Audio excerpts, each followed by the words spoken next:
por esta experiencia que es el migrar. Sí, Lo es primero. que yo creo que es importante pensarse primero etimológicamente la palabra migrar. Y migrar viene del latín migrare, que es moverse de un lugar a otro, o de la raíz indoeuropea, que es mei, como cambiarse o moverse. Entonces, finalmente es el movilizarse, digamos, dentro de lo básico de la palabra. Pero la cuestión con migrar es que es precisamente, más que la pérdida de identidad, la reconstrucción de una identidad sin territorio. Hay una filósofa, hoy yo normalmente no tengo, las personas que han venido hace mucho tiempo, yo normalmente hablo de autores, pero nunca traigo los libros, sino que es que esta vez justamente los tenía. Entonces dije, ay, los voy a traer como para mostrarlos, como para decir, ay, esto lo leí, en Esto es un serio. poco nerd alarm. Esto no lo he inventado, se los juro que no es ChatGPT. ¿Qué hace el mundo como voluntad de representación? ChatGPT Hermosos ayuda, pero libros no para tanto. llevarse en el agosto a la playa donde vayáis, ¿no? En la Claro. mochila, súper cómodo. De hecho, esto, es lo que voy a hablar ahorita un poco, bueno, es que estoy haciendo mi tesis en esta señora que se llama Hannah Arendt, súper recomendada, estoy enamorada de esa filósofa, la amo, no sé por qué no la traté más antes. Y como un poquito para saber el contexto de lo que voy a decir, Arendt es una filósofa judía que pues vivió toda la Alemania nazi, que de hecho fue bastante traicionada por el que era su amante en ese momento, que era Martin Heidegger, que en ese momento era su amante, Menudo era nazi. alemán. Ajá. Y cuando estalló la Alemania nazi, Hannah Arendt como ayuda, y él dice que hablamos, o sea, Menudo nazi, pero qué luego- contradicción este amor es muy porque eran paradigmático, ¿no? amantes, Ella amantes. judía, el nazi, o ella bueno, estudiante afín. de él, era mucho menor, o sea, Sí. muchísimo menor. Él estaba casado, pero bueno, en fin, chismecitos filosóficos.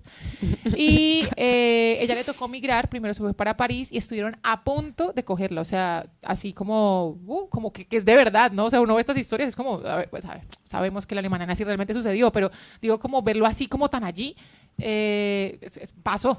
Y huyó a Nueva York. Y ahí, primero, ella dijo, yo no soy filósofa, o sea, no puedo creer que esta caterva de filósofos aceptaran esta barbarie, digamos, como sistematizada.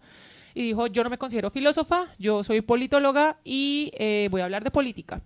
Y en esas, uno de los primeros libros que escribió después de esto fue que se llama Los orígenes del totalitarismo. Y analiza la cuestión del antisemitismo. Dice, a ver, para llegar a lo que quiero contar ahorita, que sí tiene que ver con la migración, Hannah Arendt analiza por qué se da el totalitarismo. Y el totalitarismo dice que se da por una pérdida de identidad dentro de lo colectivo, y cuando la encarna, digamos, más que una figura, la encarna una concepción. Y cuando nosotros creemos que queremos aquello que concibe otro, es decir, la Alemania nazi funcionó no porque Hitler impusiera, sino porque las personas que escuchaban su discurso creían que esa era la verdad. Es decir, es diferente el totalitarismo al autoritarismo, o sea, no es porque te lo impongan, es porque te lo crees. Que hay muchos regímenes totalitarios que no son tan totalitarios, ¿no? Yo creo que la cultura pop nos vende como totalitarismos culturales, pero bueno, en fin, eso es otra cosa. La cuestión es que ella empieza a analizar la figura, pues, que representaron los judíos, que era la figura del paria. ¿Y qué es un paria? Es una persona que no tiene un territorio, pero no solamente que no tiene un territorio, es que no tiene una noción o sea, no tiene una nación, no tiene nada que lo albergue, no tiene algo que lo abrace dentro de la cultura, pues que ahí tiene que ver lo político, dentro de lo gubernamental, dentro de lo legislativo, dentro de lo territorial. No hay algo que los albergue, o sea, hay una identidad que ellos pueden llegar a tener, pero a la larga no pueden tener la identidad en ninguna parte. Y pues muchas veces los parias son apátridas, pues porque no tienen una tierra, y al mismo tiempo muchas veces son advenedizos, y esta noción me parece interesante que plantea ella, y es que un advenedizo es una persona que se pone en un lugar cuando no tiene la capacidad de responder o las características para responder a ese lugar. Vamos a ver, ahí está un poquitico el conflicto, ¿no? De ahorita por aquí cerquita. La cuestión es que con la migración sucede eso, ¿sí? Con la migración sucede que a la larga uno escoge para dónde se va, ¿no? O sea, yo lo hablo aquí desde mi experiencia personal, yo soy colombiana, hace 6 meses llegué aquí a Barcelona por un doctorado y yo sabía lo que me atenía, o sea, yo sabía que venía a comer mierda con cucharita chiquita, ¿sí? O sea, yo dije, voy a renunciar a todo lo que tengo. Yo era profesora en Colombia, tenía un buen trabajo, ganaba bien, tenía mi casa de verdad, casa, no estos pisos de 40 metros cuadrados, mis cosas, mi medio de transporte, mis cosas, mis bibliotecas. ¿Qué te hizo emigrar en Dije, este caso? en mi caso, aunque el caso de Hannah Arendt, ella analiza a las personas que tienen una migración forzada, que espero que aquí no haya esos casos, pero creo que la mayoría de los casos aquí son migraciones voluntarias. Finalmente hay ciertas condiciones que nuestros países sentíamos que no suplían y pues por eso también decidimos migrar. Entonces es tan voluntario, porque si hubiéramos nacido quizá en Suiza no hubiéramos migrado quizá. Pero entonces... o sí, por aburrimiento, porque yo me aburriría. Yo A mí a prefiero veces ir al me hace brunch. No me saques el brunch. Yo cuando estoy en el trabajo, yo digo, para que haya un machete por ahí andando, para sentirme en mi tierra. Pero en mi caso, migré porque precisamente tenía como todo tan bien que decía, yo tengo 29 años, decía, voy a cumplir 30 y si como que me enquisto en este lugar, no voy a salir, nunca había salido del país, ¿no? O sea, ni siquiera había salido de Colombia, nunca. Entonces, si me quedo aquí en una buena posición, con un buen trabajo, bueno, y tuve una ruptura, entonces fue como el detonante. Y perdón, quería sonar más inteligente. Otra migración de estado emocional. Es también una migración. Es que la cuestión con la migración que me parece interesante es que, por eso yo quiero relacionar la palabra migrar con paria, más que con apátrida. Es que no es no tanto no tener una patria, es no tener propiamente un lugar en el mundo. La cuestión con la migración es precisamente lo que decías al comienzo, es que no eres de aquí, pero tampoco eres de allá. O sea, tu identidad se vuelve muy confusa. Yo no sabía que era tan colombiana hasta que vine aquí, no hago más de hablar de Colombia. Yo es que en serio quería tanto mi país, o sea, pero también es porque era lo que era. Y hace poco hablaba con un amigo en una de estas típicas discusiones que tenemos latinos con españoles de cuáles son las mejores traducciones, evidentemente las de la TAM, y sobre todo en Los Simpsons, evidentemente. Entonces hablaba con un amigo catalán y me decía, no, entonces me mostraba una traducción bueno, aparte que lo vio también en catalán, pero bueno, en fin, me mostraba traducciones al castellano de escenas muy particulares y yo decía, es que es horrible, o sea, no entiendo cómo les da risa. Y bueno, en medio de la discusión que se vuelve jajajajiji, es como, yo cómo le voy a... La mitad de mis conversaciones las sostenía poniendo memes de Los Simpsons. Ahora, si trato de hablar con una persona de acá, no tengo cómo comunicarme. Pero porque si acá ven Los Simpsons también. No, pero no ven mi doblaje. O sea, tu doblaje, si yo voy a poner... Es Homer aquí. Ajá, Homer. exacto. O sea, si yo voy a poner como el coco está en la casa. Ellos dicen el hombre del saco. ¿Quién es el hombre del saco? Entonces... ¿Cómo le dicen ustedes? El coco. No, el coco está en la casa. En Argentina es el hombre, el viejo de la bolsa. Pero no, esa escena es vale, Coco. eran Es que distintos. es una escena muy particular que si la reconocieran, fan de Los Simpsons. Vale. Pero finalmente no tener algo tan estúpido como poder conversar, bueno, tan estúpido no, tener las conversaciones de Los Simpsons, hay un espacio en mi cerebro que tiene demasiada información de Los Simpsons que tengo que preservar, pero es que no puedo comunicarlo con un otro porque es que no tenemos las mismas prácticas culturales y en algún momento donde pongo todos mis antecedentes, o sea, donde pongo mi infancia, mi adolescencia, mi adultez, cuando canto una canción, cuando canto los openings de los animes como Dragon Ball, aquí la cantan horrible, igual la de Pokémon, o sea... Diferente, diría yo. Diferente. Perdón, diferente. Claro, es un proceso, evidentemente. Igual yo creo que ahí está una de las cosas más interesantes que se puede vivir como migrante, que es el hecho de justamente partir de un lugar en el cual uno se siente identificado a ciertas costumbres, a ciertos hábitos, a ciertas rutinas, lugares, paisajes, personas, etcétera, y llegar a un lugar donde todo es desconocido, como pasa en el libro del castillo con este señor K, que Kafka nos plantea, que llega de pronto a una tierra desconocida, a un pueblo desconocido, y donde tiene que entrar y, bueno, allí todo es nuevo para él y él es nuevo para ellos, ¿no? Pero claro, hay un proceso justamente de desidentificación. Uno es muy anónimo cuando llega a un sitio donde no conoce a nadie. Y eso yo lo disfruté mucho porque yo creo que de hecho es una de las partes más interesantes. Cuando tú vives en un lugar y toda la vida has estado rodeado de las mismas personas, las mismas costumbres, etcétera, se te define y te defines de una determinada manera. Pero cuando migras, eso de alguna forma queda allí. Entonces yo me sentía como un poco desnuda, obviamente metafóricamente, porque no he salido desnuda a la calle todavía, pero me sentía como desnuda en el sentido de, bueno, ahora yo puedo ser lo que quiero ser, es decir, ya no me define aquello que me ataba a este momento, hasta este momento, sino que aquí también he venido para aprender cosas nuevas y para integrarme en otro tipo de costumbres, y eso era lindo también, ¿no? De integrar en mi vida cosas nuevas desde un lugar de elección, ya no desde un lugar de costumbre o de inercia por vivir en un determinado lugar. Y creo que aquí has mencionado varias veces la palabra identidad, ¿no? Y podemos empezar hablando de identidad nacional. Uno se define en parte por el lugar donde nace, lo cual es raro. Quizá esto cambie con el tiempo, hay que ver. Hoy en día, y por eso está bueno relacionar la migración con la época en la que vivimos, porque es diferente a otras épocas. Siempre ha habido migraciones. El pueblo de Israel es un gran ejemplo de ello, que se ha ido moviendo de pueblo en pueblo, de país en país, desde hace 3.500 años o más, siempre en busca de esta tierra prometida y tal, pero bueno, se desplazaba mucho. Y así todo, y por eso es interesante, el pueblo de Israel ha tenido una identidad. Aún sin una tierra, como tiene desde hace poco, si no me equivoco, en los 90 aproximadamente, pero aún, imagínense la cantidad de años que pasaron sin tener una tierra, lo interesante de este pueblo es que aún así, sin tierra, tiene una identidad judía, podríamos decir, ¿no? Una identidad de pueblo, costumbres, hábitos, una religión, un pensamiento, una filosofía, incluso se podría decir, cosas que los definen sin esta cuestión de la identidad nacional, como la conocemos quizá nosotros o quizá como nos podemos definir. ¿Qué es la identidad?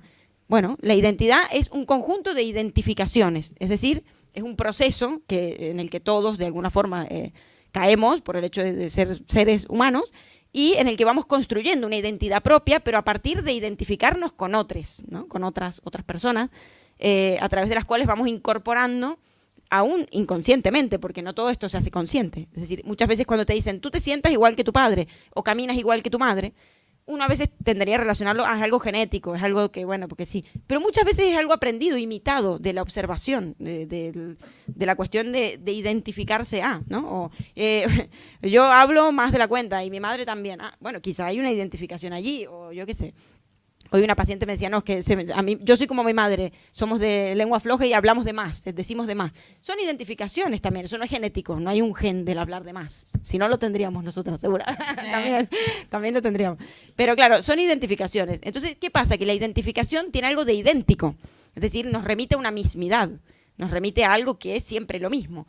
Acá me hacía pensar el tema de la raza aria, ¿no? Hitler quería justamente generar una raza en la cual fueran todos idénticos, idénticamente rubios, idénticamente alemanes, idénticamente correctos, a su modo de entender la especie y tal, ¿no? ¿Qué pasa? Que ante estas identidades tan rígidas, todo aquel que represente una otra edad se vuelve una amenaza terrible. Es decir, pero a la vez, y aquí está la paradoja que me interesa abordar, vale, la identidad está fundada en lo idéntico, y todos nos unimos a través de estos rasgos identificatorios. A todos nos gusta el mate, a todos nos gusta el fernet, a todos nos gusta damas gratis, ¿no? O sea, para los que sean argentinos, o a todos nos gusta, yo qué sé. Los asados, porque comen tanta carne, por Dios. Sí. ¿Qué les pasa? Es un problemón ese. El colesterol, después te dicen, no, el colesterol es genético. No, genético es como una vaca diaria, Dios mío. Sí, es tremendo lo de la Argentina. Pero bueno. Claro, tenemos esta cuestión de la identidad y nos definimos en función de estas cuestiones idénticas, y claro, viene alguien que de repente no comparte estas mismas costumbres, estos mismos hábitos, y de repente es una amenaza a esta unicidad imaginaria que se supone que nos une. Pero a la vez, y esta es la paradoja, se necesita un otro para justamente crear esa unicidad. Es decir, siempre desde el inicio se han necesitado enemigos, por decirlo así, para sentirse unidos los pueblos. No sé, hasta hace poco, creo que lo he contado varias veces, un paciente se fue a vivir a Israel porque él era judío, tenía 70 años, pero cuando empezó la guerra de Israel dijo, yo voy a ir a defender mi tierra, no sé qué iba a hacer porque tenía 70 años, o sea que tampoco podía defenderla, pero dijo, yo quiero estar con los míos, ¿no? Se generó una sensación de unicidad tremenda, en la cual era como yo voy a estar ahí con mis hermanos, ¿no? Era como, de repente nos tenemos que unir para combatir juntos este enemigo. Entonces, la idea del otro, el otro es por un lado una amenaza ante esa identidad grupal, pero a la vez es lo que la refuerza a esa identidad grupal. Es como muy paradójico, se necesita un otro enemigo. Y ahí está la cuestión de confundir otredad con amenaza y enemigo, ¿no? Enemistad.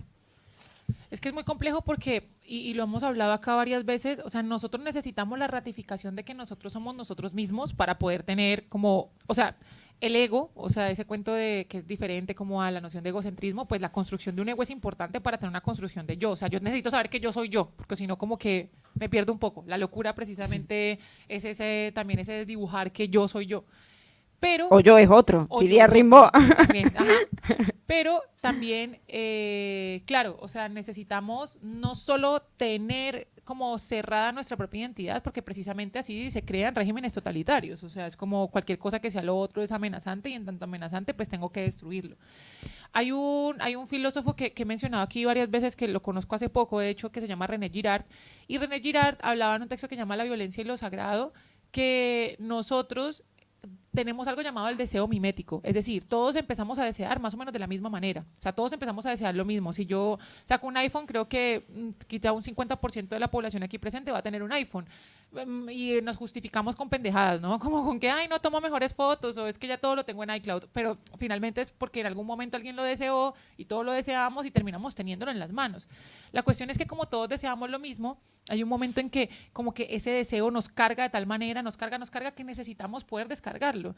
Y él dice, y de hecho, hablando bastante de Freud, dice que nosotros creamos un chivo expiatorio, y ese chivo expiatorio de alguna manera se crea para poder hacer como poder soltar, hacer una suerte de catarsis, como sublimar también como mecanismo de defensa ese deseo. El gran arquetipo de chivo expiatorio, y le llama eso a chivo expiatorio, un gran arquetipo de chivo expiatorio en la historia es Jesús, o sea, es como... Jesucristo, sí, es súper interesante. Jesús es como la imagen historia. de es que tenemos que matar a alguien porque es que hay que matarlo, y eso de alguna manera como pero que ahora, aliviana el deseo. porque igual está interesante analizar por qué Jesucristo también fue justamente chivo expiatorio. Porque el pueblo de Israel tiene la particularidad de ser el pueblo elegido, es decir, de ser el primer pueblo, según Freud era judío, no es que lo dijo de fuera, de ser el primer pueblo que en lugar de elegir a un dios, fue elegido por un dios. Es decir, es el primer pueblo de la historia de la humanidad que de repente, en lugar de elegir dioses, tipo el sol es nuestro dios, o nuestro dios es Alá, o yo qué sé cuál, dice, no, nosotros somos el pueblo elegido por Dios. Claro, entonces de alguna manera, lo que los distingue es ser el elegido, ser el pueblo elegido, eso es lo que los une. Y Jesús era el elegido de los elegidos. O sea, Jesús era el hijo de Dios. Entonces era como, ahí genera una especie de contradicción. A mí ese tema me interesa mucho.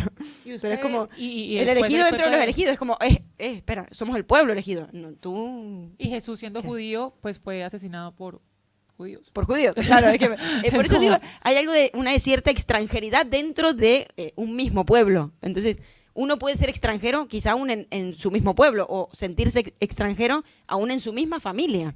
También habría que ver hasta qué punto a veces no pasa el ser la oveja negra o el ser el perro verde, como le dicen aquí, hace poco me he enterado. El perro verde, sí. Hace poco una chica me dice que yo fui el perro verde de mi familia. Y yo, el perro verde. Y es como la oveja negra, un poco como la rara, la diferente. ¿El perro verde? Sí, me encanta. Me encanta. Me vengo a desayunar eso. Pero bueno, la cuestión es, claro, es que nosotros podemos no tener una identidad aún estando dentro de la identidad, por así decirlo, y siempre, a ver, creo que es importante, creo que es importante tanto tener un otro al cual condenar, pero también tener un otro que me reconozca. O sea, es que yo creo que también nos reconocemos en aquello que condenamos. O sea, es que eso pasa, a ver, eso siento que ha pasado con la migración. Yo me acuerdo que en Colombia, como mi risa con mis amigos era ridiculizar el acento castellano, perdón, ya es que estoy, era como ridiculizar el acento españolete, y como el acento españolete que de alguna manera, como los españoles pueden creer que es nuestro acento neutro, era como con mis amigos empezábamos a hablar así, como si así hablaran los españoles, y me di cuenta porque que así hablan las películas, los doblajes, ajá, ¿no? Exacto, como los doblajes neutros. Y llegar aquí... Pero no hablan así aquí, no hablan como los doblajes. La primera vez que prendí la televisión y escuché los comerciales, me morí de risa. Yo no puedo creer que estoy aquí. O sea, me parecía estar hablando con mis amigos y que todo fuera un meme. O sea, para mí todo era como si fuera un meme. Y yo, pero aquí estoy. Es el acento que voy a escuchar en mi cotidianidad. Ellos no fingen. Ese es su acento. Y también es muy interesante, bueno, también es que estamos en Barcelona, ¿no? O sea, Barcelona o sea, no estamos metidas como en un pueblo muy inmerso en Cataluña, sino que es una ciudad que tiene gente de todas partes. Y entonces aquí vemos como el fenómeno de la migración, yo siento que un poco aminorado en ese aspecto cultural. De hecho, yo esta ciudad la siento muy como mi ciudad, como Cali. O sea, yo viví en una ciudad que se llama Cali y la siento muy cercana a Barcelona, excepto que Cali no tenía playa, pero de resto como que es muy cercana a sus prácticas y sus formas. Sin embargo, hay otra cuestión que tenemos en el tintero y es que, y eso también lo menciona Hannah Arendt, los sin tierra, los sin Estado, es como les llama, las personas sin Estado, la cuestión de no tener Estado y de ser un paria es tampoco tener el resguardo. Les voy a contar una anécdota muy triste. Y es que, bueno, yo llegué aquí a hacer un doctorado y yo pensaba, yo siempre he sido profe en Colombia, era profe de instituto y daba algunas clases cátedra, aquí le llaman eso profesor sustituto o adjunto o esto, de una universidad. Y toda mi vida ha sido profe, o sea, como que mi vida ha sido ser profesora. Y así me identifico, como Paola profesora. Entonces yo dije, bueno, acá, ¿cómo voy a ser profesor? No, haciendo un máster en formación del profesorado. Ah, vale, entonces lo hago paralelo al doctorado. Bien, lo iba a hacer, te estaba ahorrando para ello, Cuando un día, el lunes de la semana pasada justamente, voy ante un funcionario del Ministerio de Educación y le pregunto, mira, es que puedo hacer el máster, me dejan matricularme, me dejan darles mi dinero, pero cuando me puse a averiguar, por mi parte, la bolsa de empleo dicen que necesito un título homologado. Entonces, quiero saber cómo es la cuestión de la homologación. Me miró a la cara y me dijo, ¿usted qué estudió? Y no terminé de decir filosofía. Dice como filósofo, no pierda el tiempo. Y se sentó a firmar. Y yo, no pierda el tiempo. No, ni me miró. No, es que por esta, y escribió una ley, un real decreto de no sé qué carajo, lo escribió y me lo pasó así como si yo fuera estúpida. Como léalo. Y yo, es que, perdón, pero por eso saco una cita con usted, señor. ¿Qué pasa con los funcionarios? Y, ¿qué pasa con los funcionarios públicos? Bueno. En fin, eso es algo que podemos hablar como migrantes. No es una cuestión para hablar de la TAM, perdón. Y entonces yo le pregunté y le indagué más y dijo que por un real decreto de no sé qué carajos, el real decreto. Es que es un real decreto del 2014, aquí no se homologan ningún grado, a menos de que sea medicina, sino solamente hasta un 30%. Y yo dije, ya le estaba pasando a mi mejor amiga que le tocó volver a estudiar, ella es psicóloga y le tocó era psicóloga con un máster en psicoanálisis y le tocó volver a estudiar toda la carrera de psicología aquí porque solo lo homologaron un 30%. Somos dos, yo también tuve que hacer. Yo hice 2 veces la carrera, yo me presento como psicoanalista, o sea, bueno, con psicóloga con orientación psicoanalítica, pero hice mi carrera como con base psicoanalítica más en Argentina y aquí más con orientación cognitivo-conductual. O sea que al final... es que es el enfoque de acá. Al final, pues sí, pero tuve que hacer casi 2 veces la carrera, sí. Es como, entonces, la burocracia te da su bienvenida, ¿no? Como exacto. que te dice, welcome. El lunes de la semana pasada, mi mejor amiga varias veces me había dicho, Pau, averigua lo de las homologaciones, y yo, pero ¿cómo no van a homologar filosofía? ¿Es que acaso Heidegger es diferente en Colombia que en España? O sea, no entiendo. ¿Cuál es la diferencia? O sea, entiendo, no sé, derecho, obvio, pero filosofía, cuando sí, efectivamente. Entonces yo dije, pero entonces me iban a aceptar mi dinero en el máster. Yo ya estaba que pagaba el máster. Y cuando quisiera entrar a la bolsa, y estoy estudiando también catalán, y cuando quisiera entrar a la bolsa de empleo, me van a decir, no, tienes un máster y tu grado aquí puedes acobijarte con él en las calles del Raval para dormir en la calle. O sea, sí. Y bueno, y salí y lloré y toda la cosa. Y entonces, la cuestión, ahora vuelvo a Hannah Arendt, porque aquí literalmente mi título y mi máster no valen un comino. O sea, los tengo pegados en serio en la pared como para sostener de pronto, para que las maticas no se vean tan solas. ¿Por qué? Pero Hannah Arendt decía que también la cuestión con los sin Estado es no solamente la cuestión de la identidad, es bastante fluctuante, pero la cuestión con las personas sin Estado es que tampoco tienen las garantías de dónde llegan. Bueno, o sea, tú no tienes, yo por ejemplo me siento, es que yo aquí no tengo, o sea, tengo ciertos derechos, no sé, puedo ir a CAP, pero no tengo derechos, como, o sea, no vale nada todo lo que hice durante 8 años de mi vida, nada. Sí.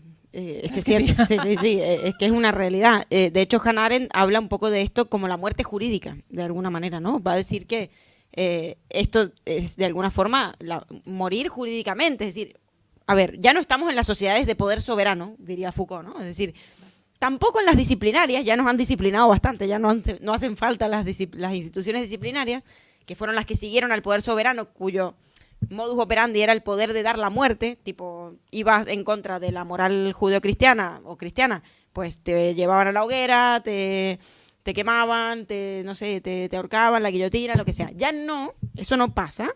Ahora somos más polite, todos somos políticamente correctos, pero vemos que hay una crisis migratoria enorme, es decir, siempre ha habido migraciones, como dijimos, como el pueblo de Israel y tal, pero nunca tan masivas, quizá como ahora, ¿no? En esta era globalizada donde el mundo se ha abierto y tal. Y donde hay circunstancias que hacen que muchas personas de muchos países como los nuestros, porque tampoco hace falta poner el ejemplo de África, bueno, también en Latinoamérica hay ciertas complicaciones, migren en busca de mejores condiciones de vida, ¿no? Pero bueno, la cuestión aquí es que Hannah Arendt va a decir que hoy en día, es verdad, no nos matan, pero de alguna manera no te van a matar en carne y alma y cuerpo, pero sí te van a matar jurídicamente. Allí es donde entra este aparato demoníaco o monstruoso que es la burocracia. El hecho de que para conseguir un NIE tengas que tener un contrato de trabajo y para tener un contrato de trabajo tengas que tener un NIE. Entonces, como decir, ostras, son paradojas terribles, kafkianas, digamos, de alguna forma. Sí, es como yo me he casado 2 veces por papeles. O sea, yo tenía la nacionalidad, pero me he casado 2 veces para dar papeles, pero sí, eran mis novios, porque tenía como el síntoma, lo trabajé en terapia y todo, pero el síntoma de enamorarme de gente ilegal. Aquí contamos nuestros problemas también. De enamorarme de personas sin papeles, te lo juro, chicos. Y me enamoré, estuve en pareja muchos años. O sea, no es que fuera... amiga, la amiga. Mis amigos me decían, abrite una fundación, me decían mis amigos, abrite una ONG, basta ya. Te juro. Bueno, pero después, en ese momento no lo pensaba así, realmente me enamoré. Pero amiga, sí, una buena. Hoy en día la gente cobra por eso, amigos, se está perdiendo la plata. Yo no, es más, yo no solo no cobré, sino que creo que hasta pagué, porque encima, sí, bueno, era una cuestión muy de terapia.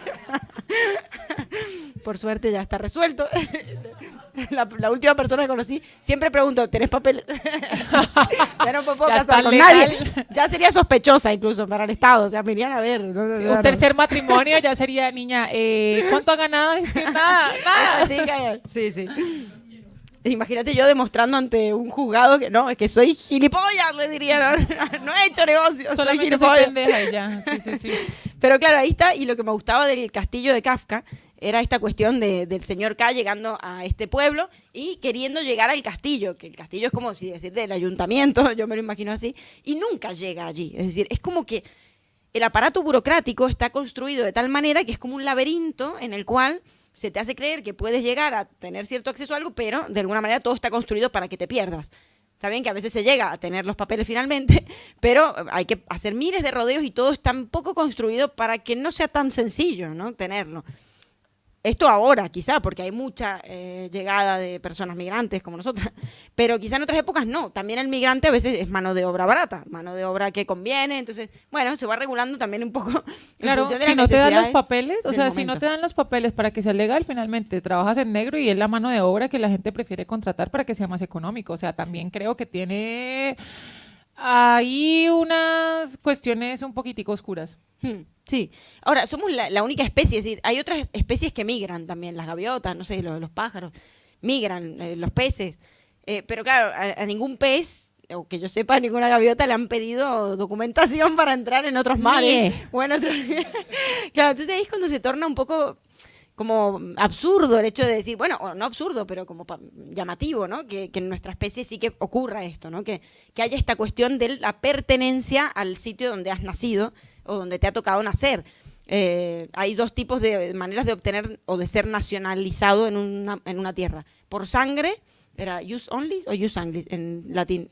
Jus sanguinis. Por la sangre o por la tierra, exacto. O sea, por descendencia o por nacer allí, ¿no? Pero el hecho de nacer ya te da una cierta pertenencia a un cierto sitio. Hay que ver qué va a pasar con esto en un mundo en el que se desdibujan las fronteras del Estado-Nación, pero que paradójicamente a la vez cada vez hay más fronteras. Y los mares se convierten, bueno, el Mediterráneo, en cementerios de gente que intenta entrar y a la cual no la matan, pero sí la dejan morir. Y esto creo que también es propio de este nuevo aparato político de poder, que no es el de la sociedad de poder soberano, tampoco el disciplinario. Paul Preciado diría es el fármaco pornográfico, pero que no te va a matar porque es polite, pero sí que de alguna manera te va a dejar morir allí o te va a poner todas las pegas para que en el camino desistas. Es que es muy complejo. Sí. Yo lo siento mucho también como el proceso también de Kafka, o sea, es como que es otro señor K, aquí súper recomendado que lean tanto El Castillo como El Proceso, como La Colonia Penitenciaria, en La Colonia Penitenciaria, pero el señor K del Proceso llega una vez a su casa y finalmente le dijeron, estás sometido a un proceso para que te condenen, y él, vale, ¿por qué? No, estamos en proceso. Y de ahí para adelante, siempre, acaba el libro, estaba en proceso, todo, con unas guardias de seguridad en su casa, todo el mundo lo miraba como que le está pasando, en el trabajo lo miraban como que está pasando, y finalmente estuvo siempre en proceso. Y muchos de los migrantes vivimos ese proceso, de estar en proceso. De hecho, yo tengo muchos amigos que en la renovación del NIE han estado, bueno, yo afortunadamente puedo estar tranquila durante el tiempo de mi doctorado, pues porque es pues, mi visa de estudiante, pero muchos que han venido por, no sé, solamente un máster, que es solamente 10 meses y luego lo tienen que renovar, está esa cuestión de en proceso. Es que les aparece tal cual, en trámite, y es como, ¿cuál es tu condición? En trámite. Saber que tu identidad es estar en trámite es muy confuso. Y, a ver, o sea, yo siento que si bien puede llegar a ser importante hacer como ciertos trámites para poder hacer parte de, no sé, porque precisamente migramos por algún motivo, o sea, yo creo que si no hubiese como cierto control, pues no sé, creo que habría como y ya lo hay, como sobrepoblación en ciertos espacios sobre otros, y lo vemos, pero también es que esa idea de que, porque se supone que hay como varios tipos de migrantes, ¿no? Como los migrantes forzados, y en los migrantes forzados están las personas que están refugiadas y demás, pero también están los migrantes voluntarios, y cuando pensamos que nosotros somos migrantes voluntarios, yo a veces pienso, de verdad, ¿dónde está lo voluntario de esa migración? Porque es que hay un meme que me da mucha risa y siempre lo comparto, y es como un bebé recién nacido, como abriendo los ojos, dice que por favor en Suiza, por favor en Suiza, por favor en Suiza, y como pum, no sé, Usaquén, que es un barrio en Bogotá, en la capital de mi país, y es como, claro, o sea, realmente nosotros no decidimos cuáles son las condiciones de nuestros países. Y a ver, ayer un compañero aquí presente hablaba de algo que me parece muy interesante mencionar, que nos dejó resonando un montón, y es que nosotros hemos cambiado lo privado por lo público. Me explico. En la jueves pasado hablamos sobre la intimidad, y hablamos sobre la importancia de que la intimidad con los otros, la intimidad con nosotros mismos, y hablamos un poco de, pues que, a ver, y hablo también de mi caso, yo antes de venir aquí a Barcelona, yo vivía sola, o sea, sola, tenía la posibilidad de vivir sola, increíble, insólito, el mito es cierto, podía vivir sola, con mi salario y con mis cosas, y yo registraba en el contrato de arrendamiento, wow, no tenía un piso a una persona que ni idea, y tenía mis cositas, y tenía un piso grande, y no era millonaria, es increíble, podía pasar. Pero entonces llegué acá y pues empecé a tener que, pues, evidentemente compartir, o sea, todo el mundo comparte, o sea, una persona, y compartir con los roomies de sus maridos y maridas, ¿no? O sea, tener una pareja también es tener un roomie, porque finalmente tienes que compartir los gastos. Pero cada vez en espacios más pequeños si queremos vivir en Barcelona céntrica, ¿no? O sea, a menos de que nos vayamos para lugares como más aledaños, si queremos vivir aquí, a menos de que seas millonario, pues vas a tener que pagar mucho por un espacio bastante reducido. Yo actualmente, por ejemplo, estoy viviendo con una amiga que afortunadamente quiero mucho porque le escucho hasta la respiración, porque vivimos en 40 metros cuadrados en Poblesec, ¿sí? Porque queremos estar cerca de todo, pero son 40 metros cuadrados, Cristo. Y las dos vivimos allí y hay 3 habitaciones, eso es increíble. Eso no lo sé, eso es un Tetris, una maravilla dice, arquitectónica, o sea, es una maravilla arquitectónica. 3 habitaciones, un balcón, una cocina separada, un baño y un saloncito. Todo distribuido en 40 metros cuadrados, gracias a arquitectos de Barcelona que aprendieron a distribuir un solo piso en 4 espacios para poderle sacar dinero. Ahora bien, ¿por qué entonces, digamos, es que yo cada vez que menciono esto y me escucho a mí misma, digo, entonces, ¿para qué no me devuelvo? Porque lo estoy sacrificando lo privado, estoy sacrificando muchas cosas por lo público. O sea, yo poder, en mi caso particular, de mi país, salir a la calle tranquila, aunque pues obviamente te pueden carterear y pueden pasar cosas, pero no con la misma intensidad, poder salir a coger un metro que funcione, que haya un día que funcione todo el tiempo, que haya un metro. El solo hecho de que haya un metro, mi ciudad no tiene metro. la mayoría de mi país no tiene metro. Entonces, nosotros estamos renunciando realmente a nuestros privilegios particulares por unos privilegios que se dan en la colectividad. Entonces yo digo, qué delicia poder ir al Monjuy y que a cada rato hayan eventos gratis y museos gratis los domingos y salir a ver y que todo me quede cerca y tener Europa cerca. Y he renunciado, en mi caso como migrante, a mis beneficios particulares por unos beneficios colectivos, llamémoslo de esa manera. Y entonces, pero, volviendo, y vuelvo a Hannah Arendt, mencionaré, será que los otros libros que traje aquí, bueno, volviendo a Hannah Arendt, esa noción de sin Estado es también no tener como las garantías que podías llegar a tener en el lugar al que pertenecías estando en otro lugar. No tienes las mismas garantías. Bueno, aquí es verdad que, claro, hablar de migración es muy amplio porque hay, digamos, una forma de migración por cada migrante que debe haber en el mundo. Cada uno tendrá sus motivos, sus razones, sus maneras, sus formas y sus perspectivas del migrar. Pero es verdad que en algún punto hablamos desde un lugar de privilegio dentro de lo que es el migrante, que es complejo, ¿eh? Claro. Pero de privilegio en el sentido de lo que has llamado migrantes voluntarios, ¿no? Es verdad, no vinimos en patera, no hemos venido exiliadas o por exilio político o lo que fuera. Pero, bueno, esto a la vez a mí me hace y me ha hecho siempre preguntas. Llevo 10 años aquí y es una pregunta que siempre se vuelve a reformular y que siempre encuentro respuestas diferentes y a la vez nunca ninguna que responda a la pregunta del por qué migre. Es decir, sí, podría tener los 1.000 millones de respuestas, no, porque Argentina, ya saben, ¿no? Ahora más con Milei y todo, pero hace años que viene complicado, porque la inseguridad, porque la inflación, porque tal, porque cuál. Eso me las sé todas las excusas y las he usado a todas. Pero a veces me pregunto si no hay algo más. Y yo creo que sí que hay algo más. En mi caso hay algo más. Es decir, personalmente yo creo que también migré en busca de esta cuestión de que mi ser de alguna manera no se terminaba de definir por la tierra en la que había nacido y por la gente que conocía y por la argentinidad. Es decir, sí, me siento argentina, pero también me siento española o catalana o también me siento muchas cosas. Es decir, mi ser no puede quedar encasillado en solo una identidad nacional. Amiga, ya conjugas en vosotros. Eso te hace... Imagínate. Dices vosotros.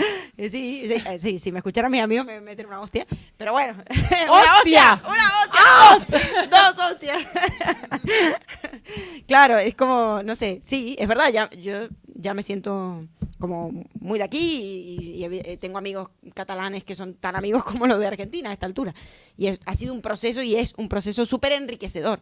Y quería, porque lamentablemente tenemos que ir cerrando, pero cerrar por este lado. Hemos hablado del otro, del inmigrante como otro amenazante muchas veces que viene y al cual se le adjudican ciertas culpas, ¿no? O ciertos males, tipo, es cierto que hay mucha gente que cree que no hay trabajo porque vienen migrantes, esto aquí y en Argentina y en todos lados. En Argentina pasa lo mismo con migrantes de otros lugares, de Perú, de Chile, de en Colombia Ecuador, pasa con los Bolivia. venezolanos un montón. Exacto, y debe pasar en todas partes, no sé, sí. Es como la cuestión del decir, encima que no tenemos trabajo, ahora vienen estos migrantes y nos sacan el trabajo. Es decir, adjudicarle al migrante, al otro, al que encarna esa otredad, los males que en realidad nosotros mismos no podemos hacer. Y en ese rechazo de la otredad, que esa era la parte importante, en realidad rechazamos en el otro lo que no aceptamos en nosotros mismos muchas veces, es decir, en nuestra identidad propia, ya sea personal y también nacional. Es decir, hay algo allí del rechazo a la otredad por un rechazo a una otredad que nos habita a todos. Yo creo que todos somos extranjeros. Todos somos extranjeros del mundo, en el sentido de que a este mundo venimos y a este mundo lo dejamos. Es decir, ya nos iremos de aquí, nadie va a quedar aquí para siempre. No somos inmortales. Bueno, nuestras cenizas quedarán, o el cuerpo, lo que sea. Pero digamos que todos somos de alguna manera migrantes. Venimos a este mundo un tiempo efímero y luego nos vamos.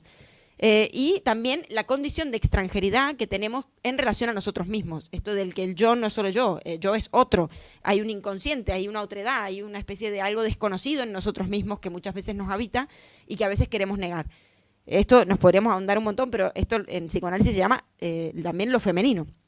Por eso también la mujer, el otro sexo, ha sido reconocido, ha sido rechazado durante muchos años y segregado de alguna manera, ¿no? Porque encarna una otredad. ¿Una otredad a qué?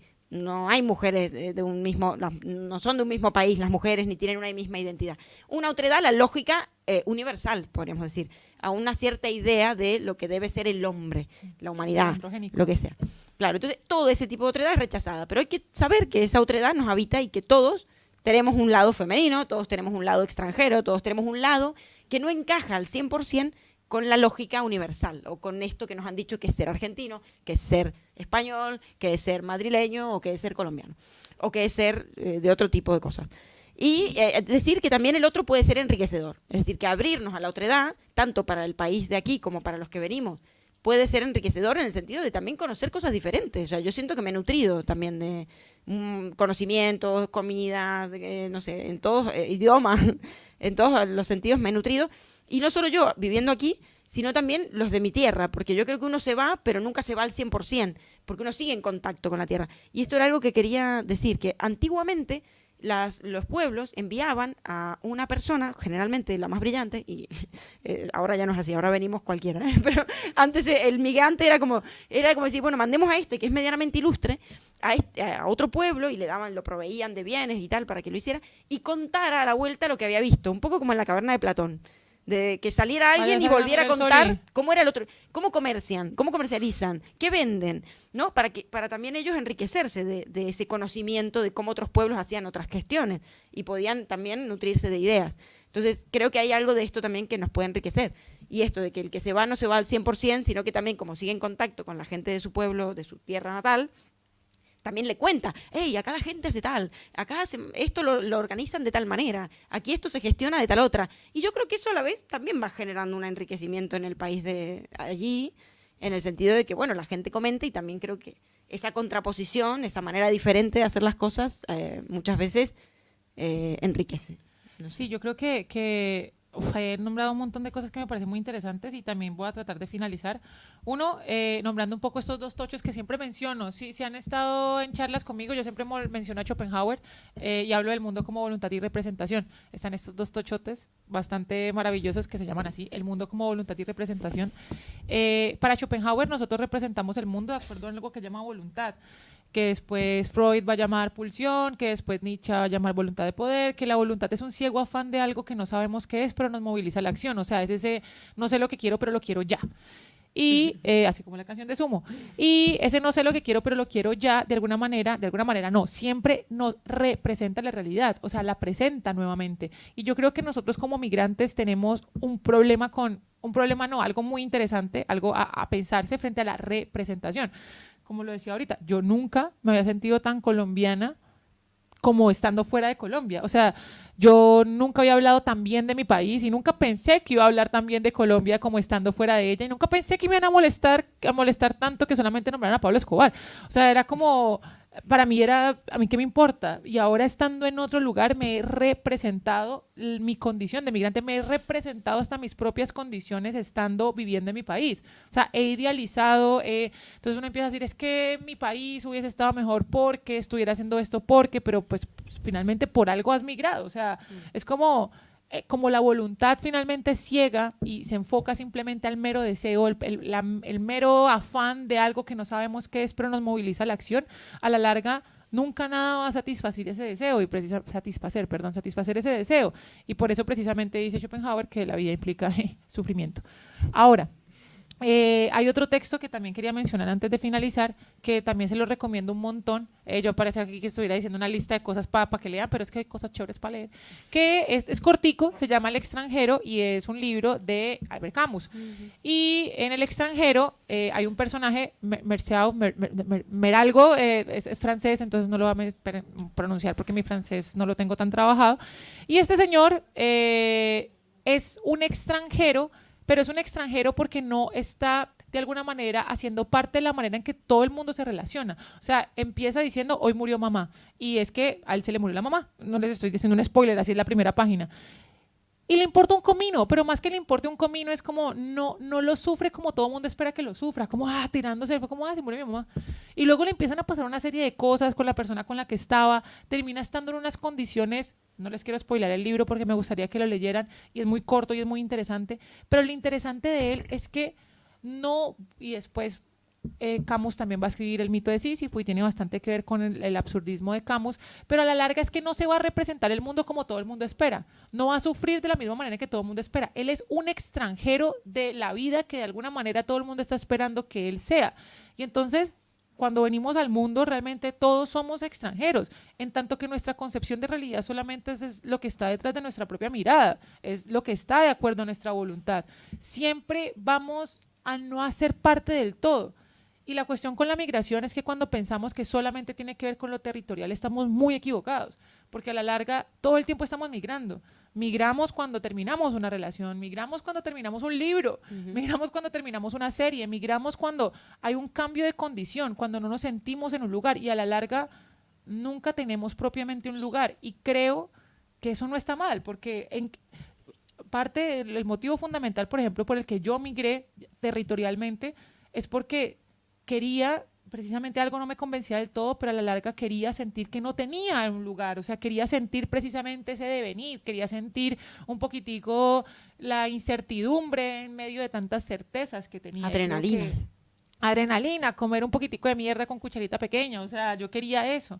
Y a Sí, la yo larga también. siempre estamos migrando, siempre estamos en condición de extranjeros. Exacto, extranjeros somos todos porque también la vida es movimiento, es decir, la vida es movimiento constante y el ser creo que no es algo, igual que la identidad, que pueda ser estático o inamovible, sino que es algo en constante devenir y en constante construcción. Y nos vamos definiendo a medida que también vamos viviendo y vamos conociendo personas, lugares, comidas, lecturas, etcétera. Y bueno, a ver qué suscita el debate. Aquí nos callamos porque ya basta. Gracias, Ramón, y Muchas gracias a todos. Y ahora vamos al debate.